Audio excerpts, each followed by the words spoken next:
மாண்புமிகு பேரவைத் தலைவர் அவர்களே, திண்டுக்கல் மாவட்டத்தில் கலைஞர் மகளிர் உரிமை திட்டத்திற்கு விண்ணப்பித்த 5,27,000 பேர்ல கிட்டத்தட்ட 76%, அதாவது 4,897 மகளிர் மாதம் 1000 ரூபாய் உரிமை தொகை பெற்று வருகிறார்கள். குறிப்பாக அண்ணன் காந்திராஜன் அவருடைய வேடசந்தூர் தொகுதியில் மட்டும் சுமார் 62,000 மகளிர் உரிமை தொகை பெற்று வருகிறார்கள் என்பதை இந்த பதில் மூலம் உங்களுக்கு தெரிவித்துக் கொள்ள விரும்புகின்றேன். மாண்புமிகு உறுப்பினர் காந்திராஜன் அவர்கள்.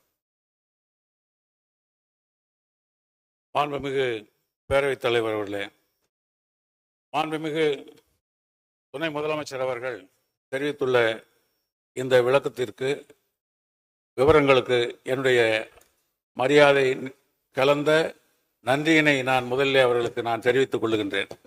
மேலும் இந்த சட்டமன்றத்தினுடைய வரலாற்றில் மாண்புமிகு துணை முதலமைச்சர் அவர்களால் பொறுப்பேற்ற பிறகு எனக்கு இந்த கேள்வியை கேட்பதற்கு வாய்ப்பு வழங்கிய மாண்புமிகு பேரவைத் தலைவர் அவர்களுக்கும் இதற்கு பதிலளிக்க அனுமதி அளித்து ஒப்புதல் அளித்த மாண்புமிகு துணை முதலமைச்சர் அவர்களுக்கும் மீண்டும் ஒரு முறை நன்றியை தெரிவித்து, பேரறிஞர் அண்ணா அவர்களுடைய கொள்கையான ஏழையின் சிரிப்பில் இறைவனை காண்போம் என்கிற அந்த ஒரு நல்ல சீரிய கொள்கையின் அடிப்படையில் 5 முறை முதலமைச்சராக இருந்து இந்த நாட்டினுடைய ஏழை எளிய மக்களுக்காகவே பாடுபட்ட தலைவர் கலைஞர் அவர்களுடைய பெயரை தாங்கி இருக்கின்ற இந்த மகளிர் உரிமை திட்டம் என்கிற இந்த திட்டத்தில் தமிழ்நாட்டில் இதுவரை எத்தனை பேருக்கு இந்த தொகை வழங்கப்படுகிறது என்கிற விவரங்களை, அதே நேரத்தில் பல இடங்களில் நாங்கள்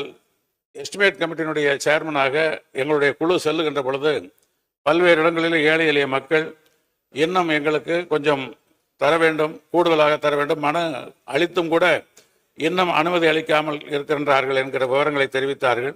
எனவே மாண்புமிகு துணை முதல்வர் அவர்கள் ஏற்கனவே மனு அளித்து தகுதியுடைய நிலுவையில் உள்ள அனைவருக்கும் அந்த தொகையானது வழங்கப்படுமா என்கிற விவரத்தை நான் இந்த நேரத்தில் கேட்க அறிய பணிவன்போடு நான் கேட்டுக்கொள்கிறேன். மாண்புமிகு அமைச்சர் அவர்கள். மாண்புமிகு பேரவைத் தலைவர் அவர்களே, மாண்புமிகு சட்டமன்ற உறுப்பினர் அண்ணன் காந்திராஜன் அவர்கள் கலைஞர் மகளிர் உரிமை திட்டம் குறித்து சில விளக்கங்களை இங்கே கேட்டிருக்கிறார். நம்முடைய கலைஞர் மகளிர் உரிமை திட்டத்தை செயல்படுத்துகின்ற சிறப்பு திட்ட செயலாக்கத்துறையினுடைய அமைச்சர் என்ற முறையில் அவருக்கு ஒரு விரிவான பதிலை இங்கே அளிக்க விரும்புகின்றேன்.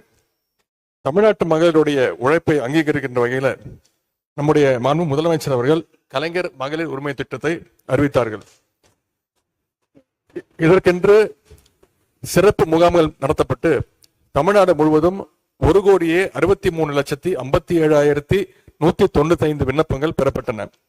1,63,57,195 அப்ளிகேஷன்ஸ் பெறப்பட்டன. அவற்றை ஆய்வு செய்ததன் அடிப்படையில் கிட்டத்தட்ட 70% விண்ணப்பங்கள் 70%, அதாவது 1,06,52,198 விண்ணப்பங்கள் முதற்கட்டமாக ஏற்கப்பட்டன. மாண்பு முதலமைச்சர் அவர்கள் 2023ஆம் ஆண்டு பேரறிஞர் அண்ணாவுடைய பிறந்தநாள் செப்டம்பர் 15ஆம் தேதி காஞ்சிபுரத்திலேயே இந்த கலைஞர் மகளிர் உரிமை திட்டத்தை துவக்கி வைத்தார்கள். மேலும் முதன்முறை விண்ணப்பித்த பொழுது நிராகரிக்கப்பட்ட மகளிர் மேல்முறையீடு செய்யவும் வாய்ப்பு வழங்கப்பட்டது. அதன் அடிப்படையில் கூடுதலாக சுமார் 9 லட்சம் விண்ணப்பங்கள் ஏற்கப்பட்டன. கடந்த டிசம்பர் மாதம், அதாவது சென்ற மாதம் 15ஆம் தேதி மாதம் 1,14,65,525 மகளிருக்கு 1000 ரூபாய் உரிமை தொகை வழங்கப்பட்டுள்ளது. தற்போது இத்திட்டத்தின் விதிகளுக்கு உட்பட்டு எவ்வளவு பேருக்கு கூடுதலாக வழங்க முடியுமோ அவ்வளவு பேருக்கும் எவரும் விடுபடாமல் மகளிர் உரிமை தொகை வழங்க நடவடிக்கை எடுத்து வருகிறோம் என்பதை மாண்புமிகு சட்டமன்ற உறுப்பினர் அண்ணன் காந்திராஜன் அவர்களுக்கு தெரிவித்துக் கொள்கின்றேன். மாண்புமிகு உறுப்பினர் காந்திராஜன், நன்றி சொல்லி முடிங்க.